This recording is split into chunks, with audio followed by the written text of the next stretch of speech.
In the highest reaches of the heavens, far above the realm of men, lies Mount Olympus, home to the gods.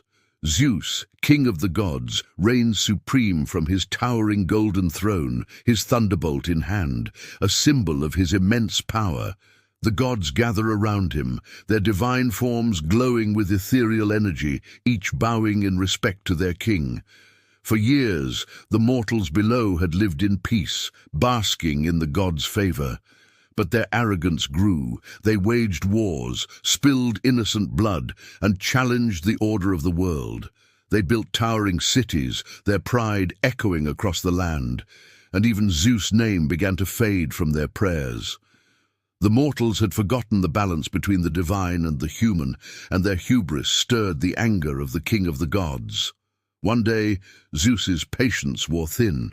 His piercing gaze swept across the earth, his heart filled with fury. From Olympus he stood and raised his thunderbolt into the stormy sky. Dark clouds gathered at his command, and the heavens trembled. With a mighty roar, Zeus unleashed his wrath. Lightning tore through the sky, striking the earth with deafening force. Proud cities crumbled under Zeus's anger. Fires blazed, and the mortals scattered in terror. They could do nothing but flee as the heavens rained destruction upon them. Even as Zeus unleashed his fury, not all the gods were silent. Athena, goddess of wisdom, stepped forward, her voice calm and measured. "Father," she began, "the mortals have erred, but is there not wisdom in restraint? Punish them, yes, but let us not forget the balance that must be maintained. Chaos will only destroy the world you've shaped." Beside Zeus, Hera, his queen, nodded. "Husband," she said softly, "there must be order, even in your wrath. Too much destruction will leave nothing for us to rule. Show them your power, but also your mercy." Zeus, his eyes glowing with the fire of the storm, listened to the counsel of his wife and daughter. The thunder in the skies quieted for a moment, though his fury still simmered. On earth, the mortals, filled with fear, gathered at Zeus's temples.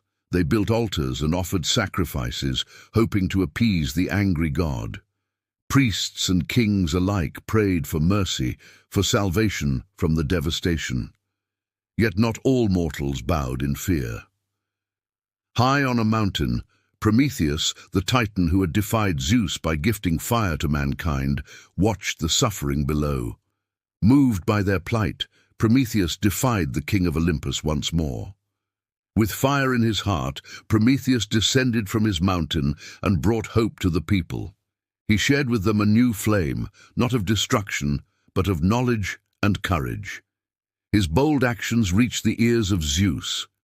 The king of the gods was enraged. This was not the first time Prometheus had disobeyed him. For this, he would face a punishment far worse than before. Zeus summoned the winds and storm, and with a single gesture bound Prometheus to a lonely mountain peak. There, chained by unbreakable bonds, Prometheus would endure eternal torment. Each day an eagle would swoop down to tear at his flesh, devouring his liver, which would heal each night for the torture to begin anew. As Prometheus endured, the gods watched in silence. But Hera, queen of Olympus, moved by the Titan's resilience, came before her husband once more.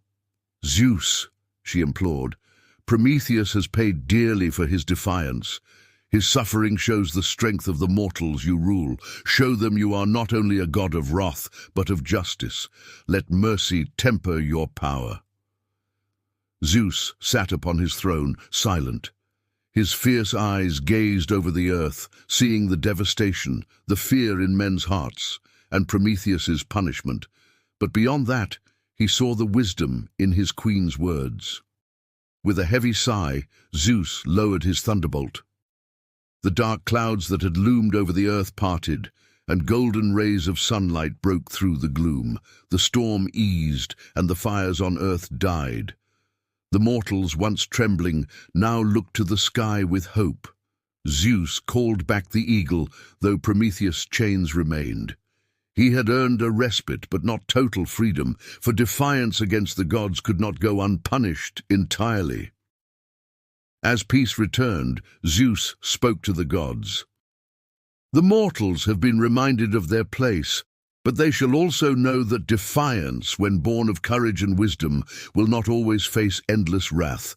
Let the world continue, and let us rule with strength and compassion. Thus, the tale of Zeus's wrath ended. Mortals rebuilt their cities, the gods returned to their celestial thrones, and Prometheus, still bound, remained a symbol of defiance and hope. In the heavens and on earth, a fragile balance was restored, as Zeus ruled with thunder and wisdom. For even the mightiest of gods must rule with justice, lest the world crumble under their power.